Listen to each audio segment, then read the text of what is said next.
right, welcome back. 2025 is off to one of the wildest starts that I think we've ever seen in history. And unfortunately, like I said yesterday in one of my earlier videos when I was talking about the Tesla bombing and, you know, we were talking about the mass killing that happened in New Orleans on Bourbon Street, I said, unfortunately, that it's just more to come, right? And I think that going forward, we're just going to see more radical things from people who want to send a message, and they're not just comfortable or they're not just okay with just sending a message. They want it to be publicized. They want it to be out in front of media. They want everybody to see it, right? So on New Year's Eve, we also had a mass shooting that took place in Jamaica, Queens, New York. I don't know what's going on with New York. New York has been in the news.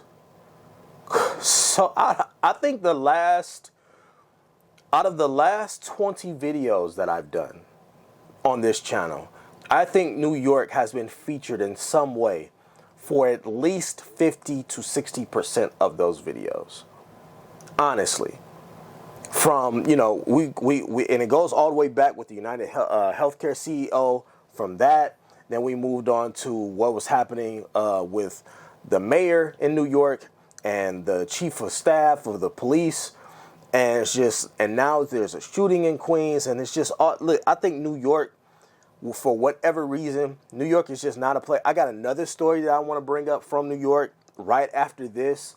It's that New York is just not the place for me, yo. I understood that a long time ago. When everybody was talking about New York was one of their destinations, they want to go see the Statue of Liberty. New York has never been on my list of things places rather to visit. Never. New York has never been on that list of things to do. Never. The rats, the streets, the people, I just don't, it's not for me. I just know it. Some things you just know because you know yourself. That's me. New York is just not on that list for me. I never want to visit New York. I never have to see New York, ever. And I will be just fine. I promise you. New York is just not that big of a deal for me. And when you have situations like this that are popping up, man, it just drives the point home for me. But let's get into this story, y'all. That breaking news that we mentioned in Queens, 10 people shot outside of a New Year's party at a nightclub in Jamaica. Yeah, the NYPD holding a press conference overnight saying at least a group of men fired at least 30 shots into that crowd. And thankfully, all of the victims are expected to survive. That's what we find Eyewitness News reporter Phil Tate live in Jamaica with more on the search for the gunman. Phil.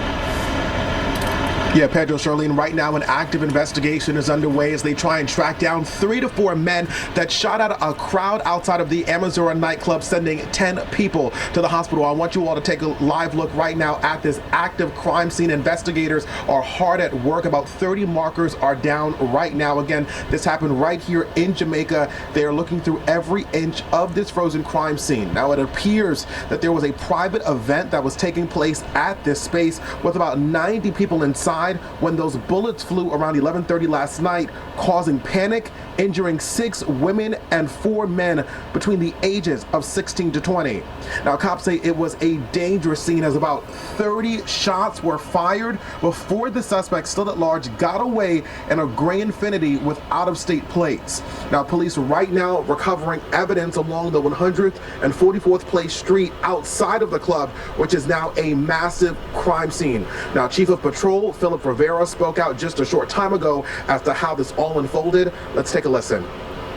4 males were walking eastbound on 91st Avenue onto 144th Place towards the venue. 3 to 4 males then opened fire over 30 times in the direction of the group standing outside the event space, striking multiple victims. There is zero tolerance for these senseless shootings, these horrible acts of violence on our streets. And those responsible for this crime will be apprehended and brought to justice. Now, right now, you're taking a live look at the more than 30 markers which now line the street here on 144th Place. Investigators are hard at work as they continue to search for any clues that would help them provide any answers as to how this all went down. Police say that this was not an act of terror. Now, if this was gang related, they say that that is an avenue that they are now pursuing, but it is still too early to say it was gang related. We are live. All right.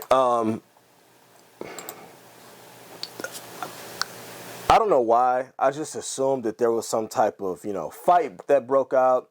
I assumed that there was some type of altercation that broke out. But to find out that this was nothing more than 3 to 4 individuals who just wanted to cause chaos and panic. We are living on this planet with real life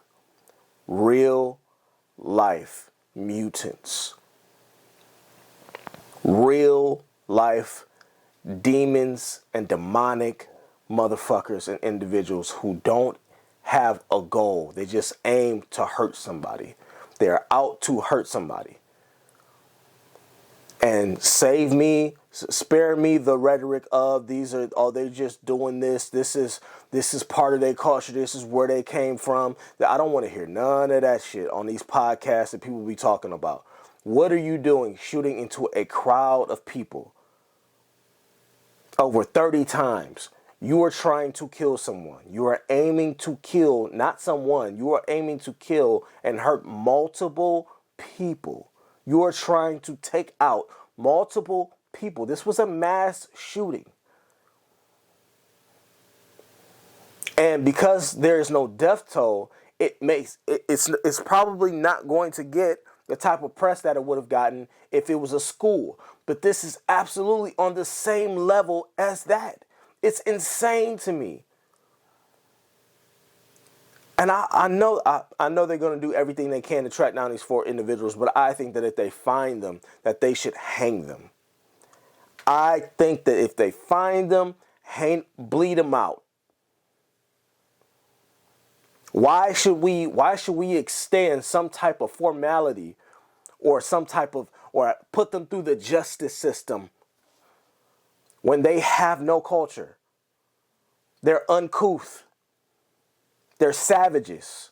We live amongst real life savages. This was for nothing. Nothing at all. This was for nothing. They did this for absolutely no reason. They opened fire for no reason at all. And this is what I mean about going out at night. I'm just old. Listen, I'm way too old for it anyway. I'm 40. I'm 41. So I'm too old to be going to clubs. Thank God I found my wife. Thank God, I'm a homebody for the most part. I go out with my friends every now and again. We might go out and go somewhere. But other than that, really, if I'm going out and I'm hanging out, this is not my type of the nightclub and the night scene is not really my thing. I would rather go out somewhere. I would rather travel somewhere to see some sights, right? That's my thing. Like I would rather go up in some woods somewhere and walk around. Or I'd rather be out somewhere seeing something beautiful, architecturally, But the nightclub, that's what I feel sorry for y'all young people. I do, because they said the ages were ranged anywhere from 16 to 20 years old. So it was all young people out there just trying to have a good time, trying to enjoy the night, trying to bring in the new year in some type of festive manner. And to have this happen, I am grateful that no one was unalived, no one was killed from this, but the landscape, I fear for this next generation. I think we're cooked. The level of debauchery and depravity that we've seen and that we will continue to see in 2025, I think this is just the beginning. This is just the tip of the iceberg. I said it yesterday, but I'm going to say it again. I think this is just the beginning, y'all. I think it's just going to be more. It's just going to be more of it. It's just going to be more of it. And the people that were literally run over and New Orleans. It's all of it is just. It's like it's like it keeps happening. It's one case after another case after another case. I told y'all right after this video, I got another video to bring up that happened of a case that happened in New York that's unbelievable. And then we're getting the video footage of all of this stuff happening and circulating online. It's just, look, protect yourselves. And I mean mentally. Too much of this shit in your mind, it does something to you. Like I said, it's making me more of a hermit. I don't want to go outside unless I have to, honestly. That's just, I would rather not. I'd rather not. Unless I'm going over a friend's house or I'm going to, I'm going someplace where I feel safe, I would just rather not. Y'all let me know what y'all think down in the comments, and we're going to keep it moving today. I'm feeling good. I'm feeling great about the channel. Thank you all for who have recently subscribed. And we're just going to keep it coming. More content on the way. I got tons of videos in my phone that I have saved as far as topics go that I want to get through and address. It's going to be a hell of a month starting out in January. I am feeling incredible. And we're just going to keep working. All right. I appreciate each and every one of you. Thank you all for sticking with me. Thank you for coming with me on this journey. And let me know what you think about this. And I'll see you in the next one. Later.